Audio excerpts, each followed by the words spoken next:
Welcome back, everyone, to Observation 101.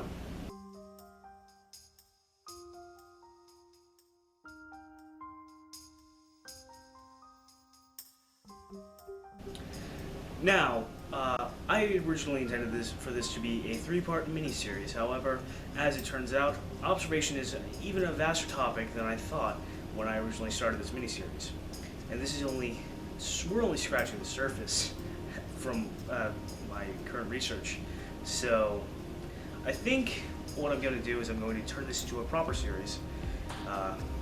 So, we'll have Observation 101 is a proper series from now on, so that's great. So this is part 3, or episode 3. So today we're going to be talking about the third principle of observation. That being the observation of the functions of objects in space and how they relate to one another. So let's get started. So in this principle, we are going a step beyond and really anything that we've been talking about in observation so far. We've talked about being aware of your general surroundings, so the placement of objects and how they relate to you, how far away they are from you, and so on. So then we talked about, looking at the details, having a little bit more attention to detail when it comes to those objects and the particular space that you're inhabiting, and just being a little bit more observant and having a little bit more attention to detail when it comes to those things. Now, we're taking this to its next logical step, and we are going to be talking about the practical functions of these objects that you're observing. And this is directly leading into deduction. So, with this practical application of these observations, we're looking to see how objects interact with one another. So, for instance, you walk into a room. It's a large room. There's a couch, and about let's say 8 feet in front of that couch is a television mounted on a table. So there's also a coffee table directly in front of the couch. So we've observed all of the major objects in the room: the couch, the coffee table, the TV, and the TV mount. So what do all these things, and they're in the same room, and they're in the same general vicinity. So we can assume to a certain degree that perhaps they might have some relation. This is just a theory. We are not going to construe our facts to suit the theory. We are simply having a starting point, and it's starting as a question. So we say, okay, do these objects interact with one another in a practical, functional way? If the answer is yes, then okay, we need to figure out what it is. And no, then okay, fair enough. So obviously, the couch is in front of the TV because people will be sitting down watching the TV.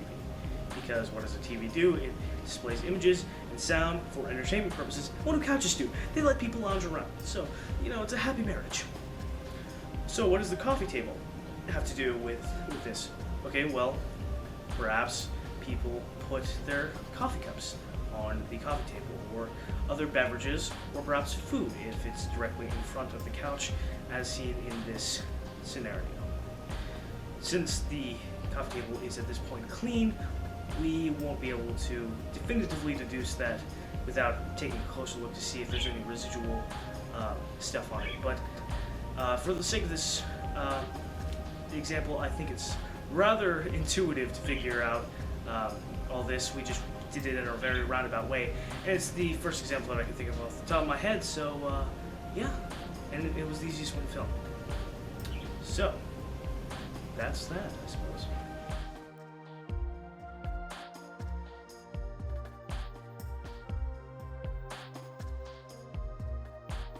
It takes a little bit of imagination to think about such things.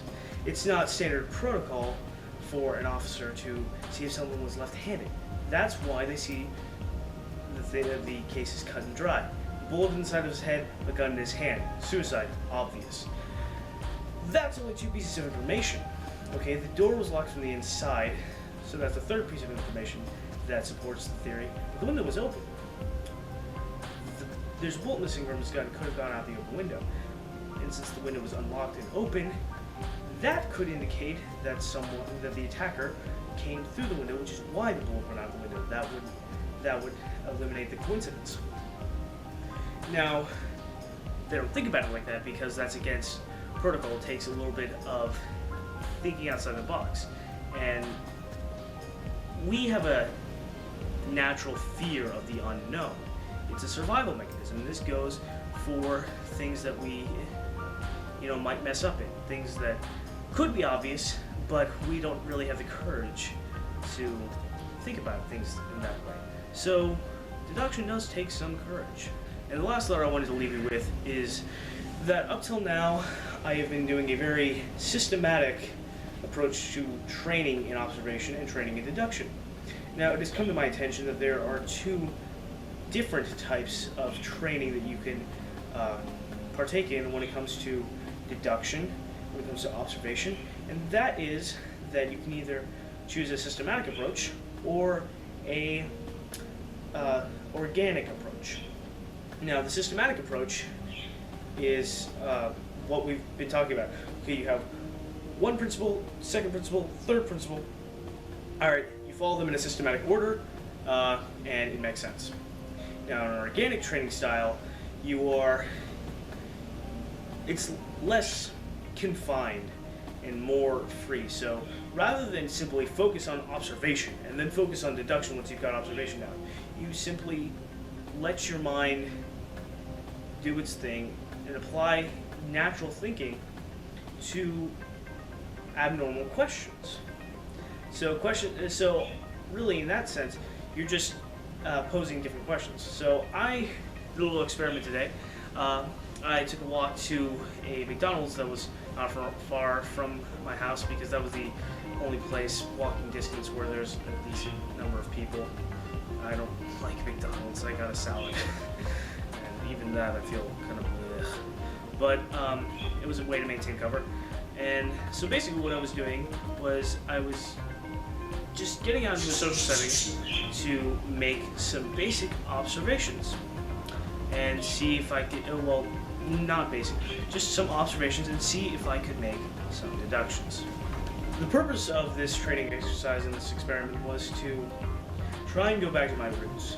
When I first started deduction, I was going to school in the sense of I was actually going to a school. Now I've been doing virtual school for the past year and a half. So once I got into virtual school, I kind of lost touch with that social interaction, and as such, my observational powers and my deductive powers kind of didn't really get a chance to be practiced.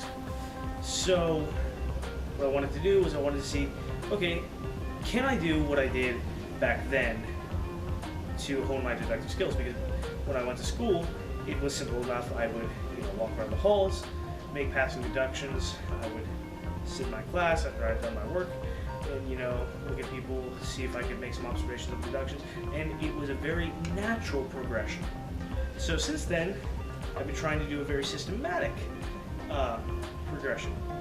Now, I think that both of these training techniques are useful, and I'm going to do another video specifically about the differences between these two, but let me just leave you with this.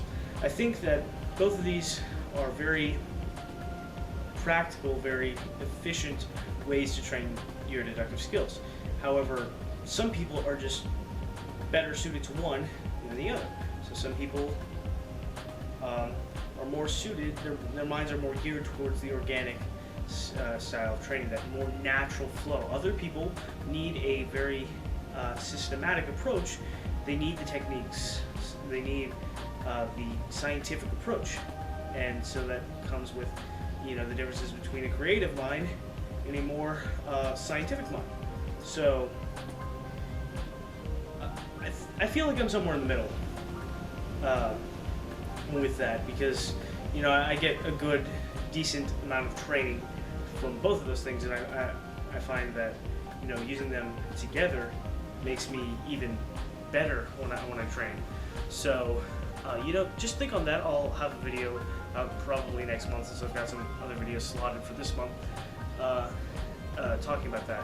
But either way, trying to catch up on my videos. probably have one more video up this week, video that I've been trying to get done for the past month now. So either way, this has been Observation 101, and glad to see all of you here, and I hope you found this video enlightening, and I'll see you next time. Arrivederci.